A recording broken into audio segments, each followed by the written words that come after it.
Good morning everyone. Today we will start remaining part of chapter 7. Our chapter 7 is animal living and surviving. So this lecture is not for write, only for listen. So listen to me properly and open your book. Page number 65. Food habit of animals. According to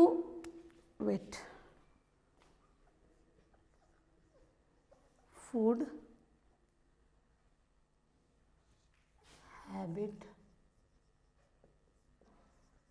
of animals. Okay. According to food habits, animals are divided into following groups. First is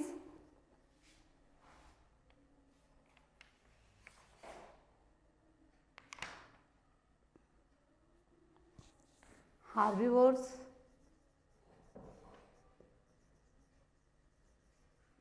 Second is carnivores.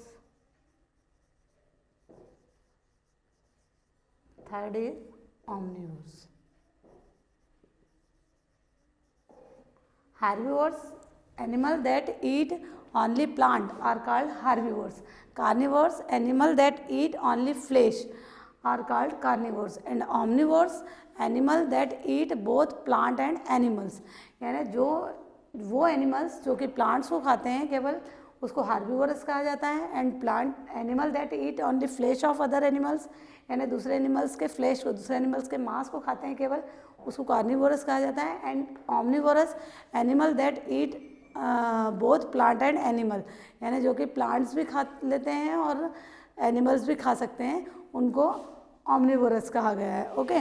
So animal need food to live, grow and stay healthy.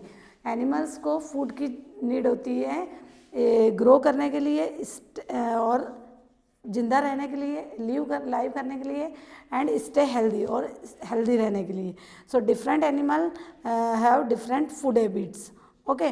So herbivorous such as cow, in example of herbivorous cow, buffalo and horses and giraffe eat only plants. ये animals केवल plants खाते हैं. They have sharp front teeth to bite leaves, यानी इनके sharp front teeth, आगे के जो teeth होते हैं ये शार्प होते हैं, बिल्कुल नुकीले होते हैं. टू बाइट लीव्स, स्टेम और ग्रास, जिसके कारण वो ग्रास को, लीव्स को या स्टेम को कट कर सके, इजीली कट कर सकें. They have strong broad teeth at the back of their jaw, और उसके माउथ में पीछे की side strong teeth, strong broad grinding teeth होते हैं, जिसके कारण वो ग्रिंड कर सके, जिसके कारण वो च्यू कर सके. To help them to chew properly. Okay. Next है carnivorous. So carnivorous such as a lion, tiger and leopard eat only the flesh of other animals. ये एनिमल्स कार्निवोरस में कौन कौन से एनिमल्स आते हैं? लायन, टाइगर एंड लेपर्ड, जो कि फ्लैश ऑफ अदर एनिमल्स, ये एनिमल्स के फ्लैश को खाते हैं. They have long pointed canine to grip the prey and tear its flesh. इनके जो कैनाइन टीथ होते हैं वो लॉन्ग होते हैं और पॉइंटेड होते हैं, जिसकी वजह से ये दूसरे अदर एनिमल्स के फ्लैश को टीयर कर सके, यानी चीर सके, फाड़ सके और उसको ईट कर सके. Some animals like rabbits, squirrel and mice have very sharp front teeth to gnaw seeds, fruit and other food item. यानी कुछ एनिमल्स जैसे स्क्वेरल, रेबिट एंड माइस, इनके आगे के जो टीथ हैं वो बहुत ज़्यादा ही शार्प होते हैं, जिससे कि ये सीड्स, फ्रूट्स या कोई से भी नट्स को, कोई से भी फूड आइटम को इजीली क्रैक कर सकते हैं. बीज and butterflies feed on the nectar of flower. बीज यानी मक्खियाँ, और बटरफ्लाइज यानी तितलियाँ, ये फीड करती, ये इनको क्या चाहिए? फ्लावर का नेक्टर. सो नेक्टर क्या होता है? In at this time in your mind one question arise कि व्हाट इज नेक्टर. नेक्टर क्या होता है? Nectar is a sweet juice produce by flower, यानी फ्लावर के द्वारा जो प्रोड्यूस किया जाता है एक स्वीट जूस, उसको नेक्टर कहा जाता है. उस पर डिपेंड करती हैं ये बीज और बटरफ्लाइज स्वीट के लिए. They have special tube like mouth part called proboscis. इनमें बीज और बटरफ्लाइज में ट्यूब लाइक स्ट्रक्चर होता है माउथ में, जिसको कि प्रोबोसिस कहा जाता है.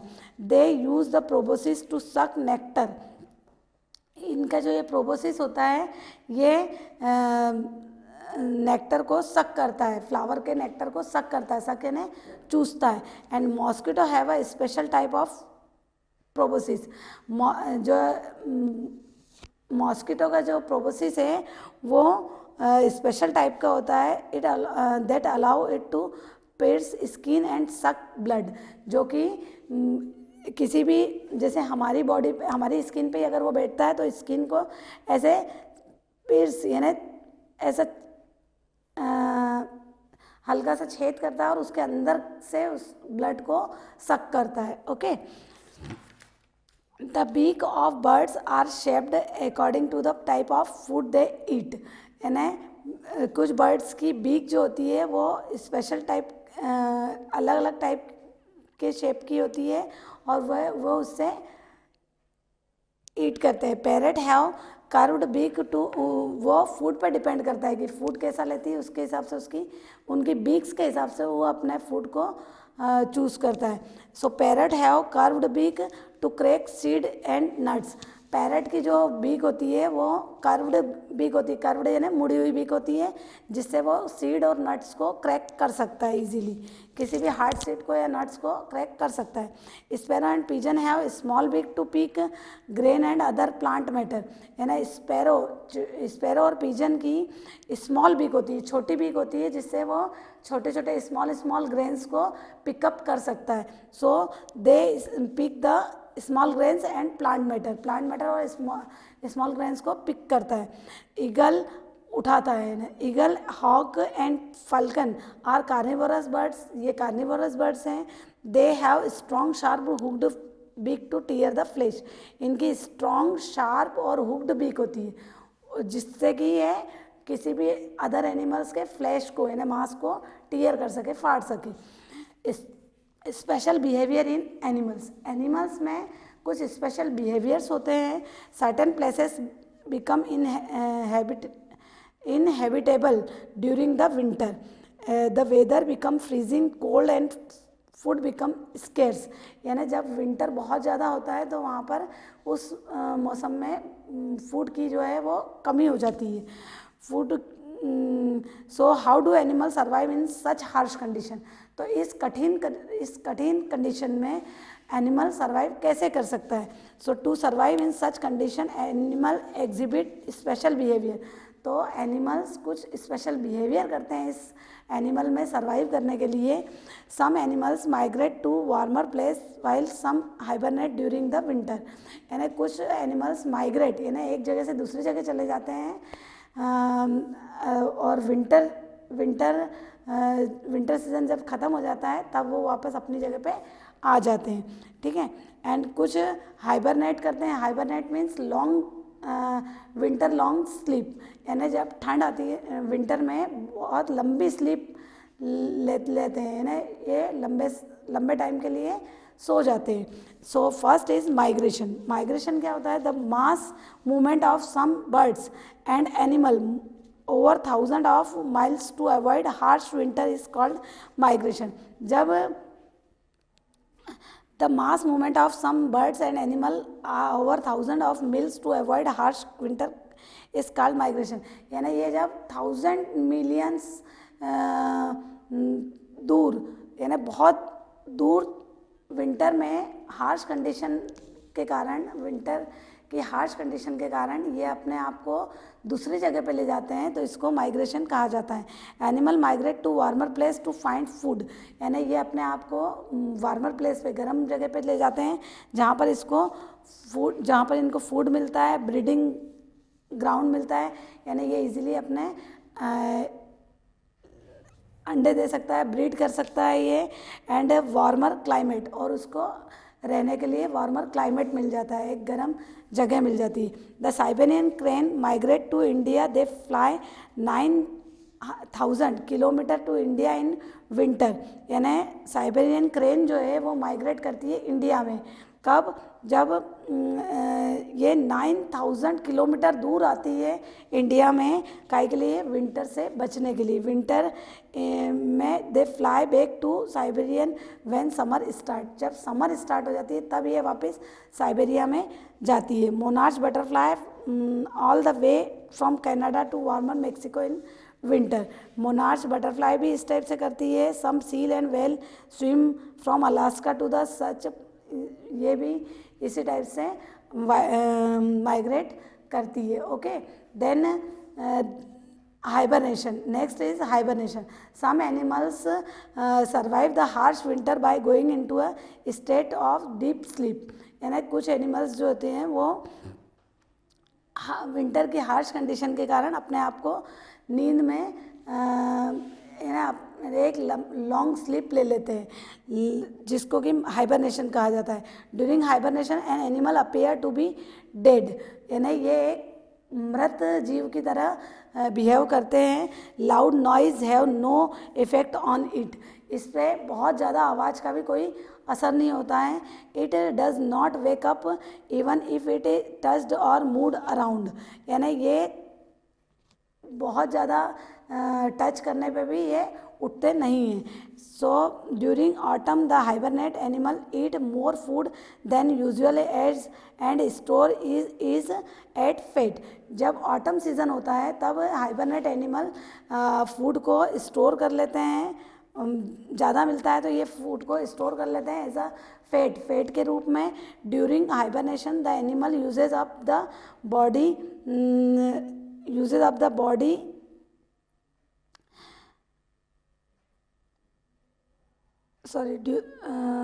this causes the animal of come out of hibernate thinner but still सो इस तरह से ये हाइबरनेट करके ये अपने आप को उस कंडीशन में सर्वाइव करते हैं. सो ये hibernation and migration are the type of adaptation. ये एडाप्टेशन के ही टाइप है जो कि ये स्पेशल फीचर्स हैं जो कि एनिमल्स अपने आप में लाते हैं और अपने आप को एनवायरनमेंट के में सर्वाइव करने के लिए बनाते हैं. Okay, so our chapter is finish. So write down the hard words.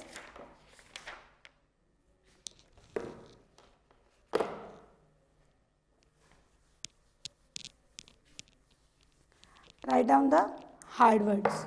Okay.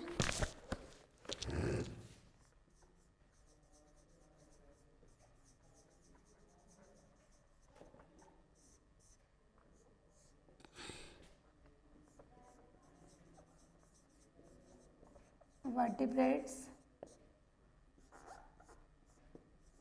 invertebrates,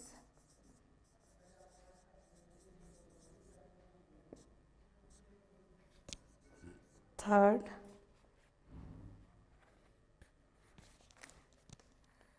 amphibians,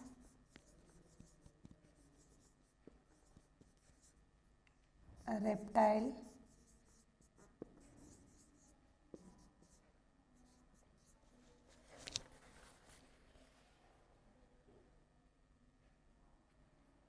protection,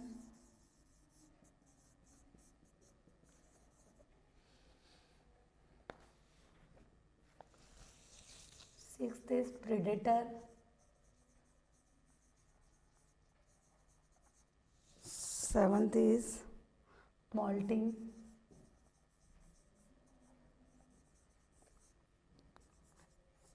eighth is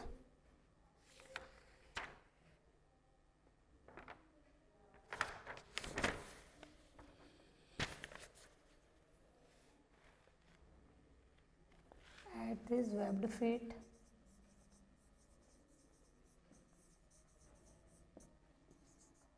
ninth is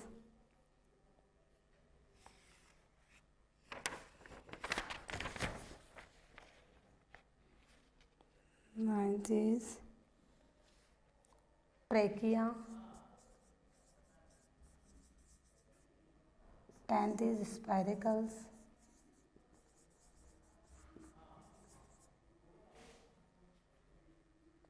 11th is gills,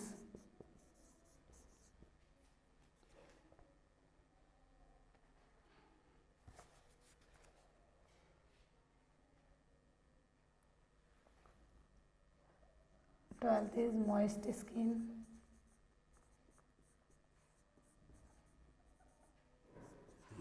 13th is proboscis, 14th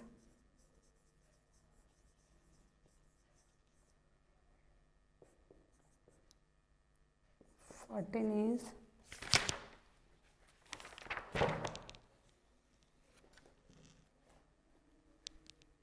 migration,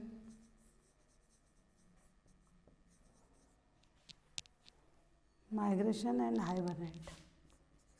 15th is hibernation.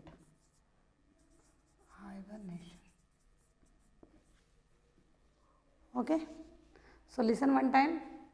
Vertebrates, invertebrates, amphibians, reptiles, protection, predator, molting, webbed feet, trachea, spherical, gills, moist skin, proboscis, migration and hibernation. Okay, thank you and have a nice day.